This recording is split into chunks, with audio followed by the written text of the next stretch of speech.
क्या आपने कभी किसी बालक को देखा है जो निश्चल भाव से बिना किसी दिखावे के जो मन में आया वही करता है? क्या यही सहजता आत्मज्ञान की पहचान हो सकती है? क्या आत्मज्ञानी व्यक्ति शुभ और अशुभ की गिनती करता है या वो उस अवस्था से पार निकल चुका होता है? ऐसे ही गूढ़ प्रश्नों का उत्तर इस श्लोक में छिपा है। अष्टावकर कहते हैं कि जब कोई व्यक्ति पूर्णतः मुक्त होता है तो उसके जीवन का प्रवाह कैसा होता है, यह जानना हमारे लिए बहुत उपयोगी और प्रेरणादायक है। तो आइए जाने इस सूत्र में अष्टावकर जी क्या कह रहे हैं। कह रहे हैं अष्टावकर जी, जब जो कार्य उसके पास आता है वह उसे वैसा ही कर लेता है, चाहे वह शुभ हो या अशुभ। उसकी क्रिया एक बालक जैसी सरल और निष्कलंक होती है। आइए जानें इस सूत्र में आखिर अष्टावकर जी क्या कहना चाहते हैं। इस श्लोक में अष्टावकर आत्मज्ञानी व्यक्ति की सहज जीवन शैली को समझा रहे हैं। वे बताते हैं कि जो व्यक्ति आत्मा में स्थित हो चुका है, जो पूर्ण रूपेण मुक्त हो गया है, वह अब कोई पूर्व योजना, संकल्प या दायित्व के बोझ से संचालित नहीं होता।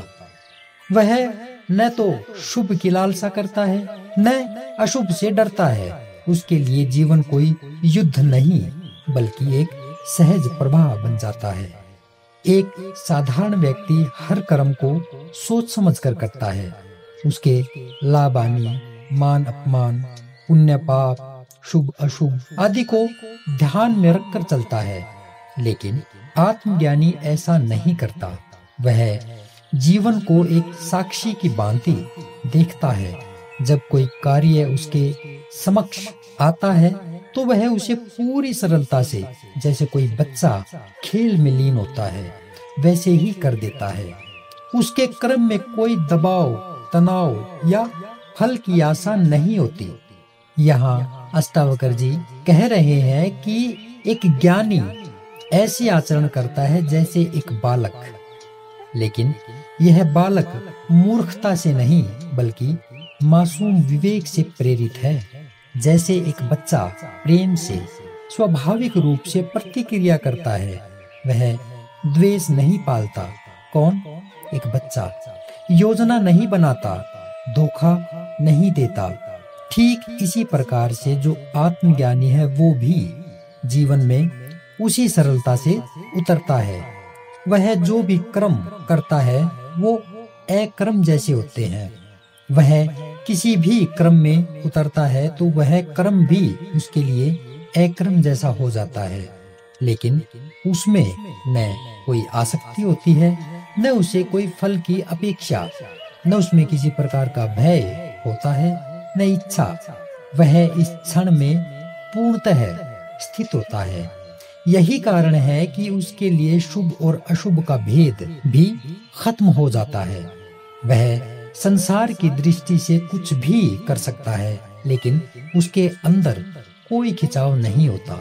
अष्टावकर जी के अनुसार यह स्थिति केवल बुद्धि या तर्क से नहीं आती, यह आत्मा की पहचान से आती है।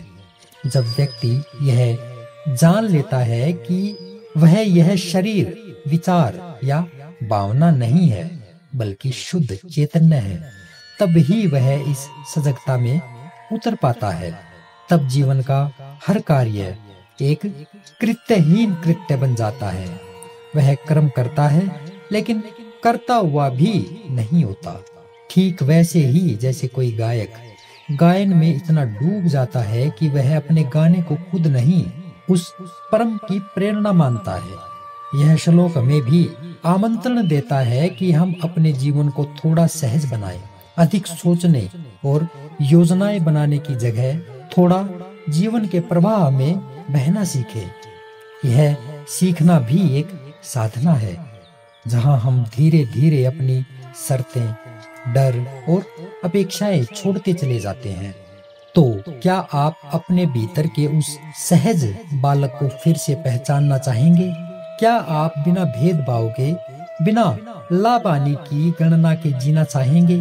अष्टावक्र हमें यही दिखा रहे हैं कि जब जीवन का बोझ उतर जाता है, तब जीवन अपने आप एक सच्चे खेल की तरह हो जाता है, जैसे निर्दोष, स्वच्छ और आनंदपूर्ण।